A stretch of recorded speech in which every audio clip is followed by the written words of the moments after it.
Mr. Secretary General, it's a privilege to have you here today. Thank you for being here with us.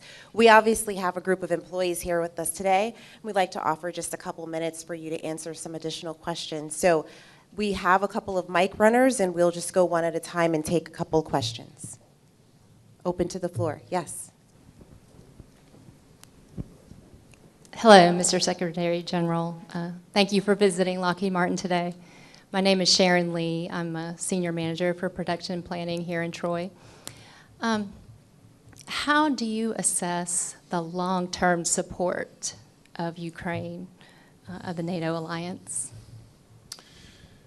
I expect NATO allies, including the United States, to stand by Ukraine and to continue to support Ukraine, because it is in the interest of the United States and other allies to do so. Because if President Putin wins in Ukraine, it's not only a tragedy for the Ukrainians, it's also dangerous for us, because that will embolden him and other authoritarian leaders across the world, in China, in North Korea, in Iran, to use force. Because then the lesson learned from Ukraine will be that when they invade another country, when they violate international law, when they kill and behave the way they have behaved, or Putin behaves in Ukraine, then they get what they want. And that will have consequences also for other decisions and other leaders when they consider to use force to achieve their goals. Today it's Ukraine, tomorrow it could be Taiwan. So what happens in Ukraine is closely watched in Beijing, and therefore this goes far beyond Ukraine. The other thing we have to remember or to understand is that, for instance, in Iraq and Afghanistan, the US but also NATO allies, we invested trillions of dollars and sent in thousands of soldiers. In Afghanistan, we speak about some tens of billions and no US and no NATO soldiers. Meaning that by using a fraction of our defense budgets, we have inflicted heavy losses on the Russian fighting capability without a single US soldier in harm's way. So there is no reason for us to stop, because the price we have to pay if President Putin wins is much higher than the price we pay today to help the Ukrainians fight for their freedom and help us to ensure that President Putin and other authoritarian leaders are not emboldened to use even more force. So therefore, I expect that the United States and other allies will continue to support Ukraine. Other questions? Yes, sir. Good afternoon, Secretary General. How do you see the importance of the U.S. military-industrial base in supporting NATO, the NATO mission? The U.S. industrial base, defense industrial base, is extremely important. Lockheed Martin is one of, it's part of that, an important part. But of course, there are other companies which are also delivering critical systems, weapons, ammunition. And of course, they work together also with the European companies, and all together, NATO allies in Europe and North America, we constitute a very strong transatlantic industrial base. And one of the things that really inspires me is when I learned that Lockheed Martin is working together with European companies.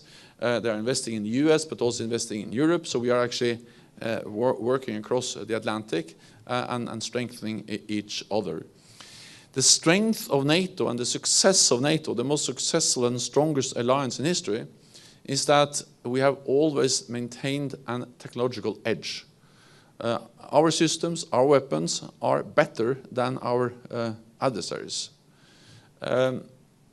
We need to continue to invest. We need the best and the brightest. We need skilled workforce. We need competence. We need research. to maintain that technological edge. And again, I'm inspired by what I've learned here. I know that Lockheed Martin is really at the forefront of this technological edge. And that's everything from the advanced research, which is going on in laboratories, but also the quality of the workforce. I just went through the production line for the Javelins, and one thing is to see how the Javelins are produced, but in one way even more impressive is to see how it's tested and tested and tested, so there are no flaws or no misfirings or anything wrong with those missiles.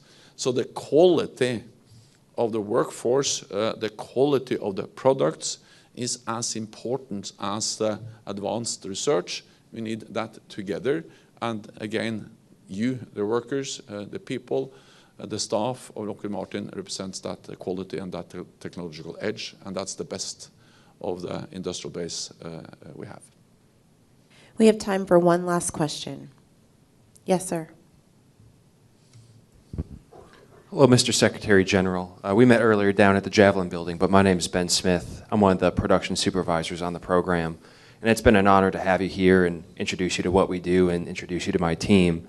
I'm curious, how long can NATO capitals continue to maintain their supply commitments?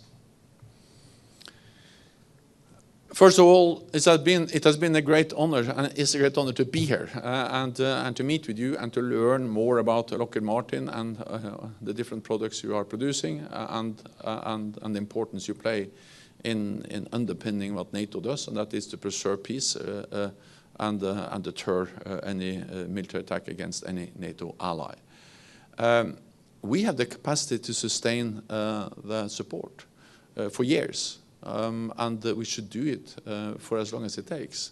And the more we are able to send a message to President Putin that he cannot wait us out, the more likely it is that he at some stage will sit down and change his calculus and come to the conclusion that he will not be able to win on the battlefield and has to sit down and accept a solution for Ukraine where Ukraine prevails as a sovereign, independent nation. So the paradox is that the more long-term commitment we convey, the faster this war can end. The more we waver, the more the risks are increasing. So therefore, we have the capacity, we have the industrial base. NATO allies are ramping up, investing more, increasing production. Again, Lockheed Martin is an example of that. So we have the means, we have the capabilities. It's about our will, and we should stand up and demonstrate we have the will to support Ukraine, because this is not only about them, it's also about us, and to ensure peace and protect our 1 billion people living in North America and Europe. Well, once again, we are super appreciative of you being here with us today. I want to thank all of our employees for coming out for this program. At this time, we are going to dismiss, so thank you again for being here, and we'll transition a little bit to give our media an opportunity to visit with you just a little. So thank you all. Appreciate the time. Thank you so much. Thank you.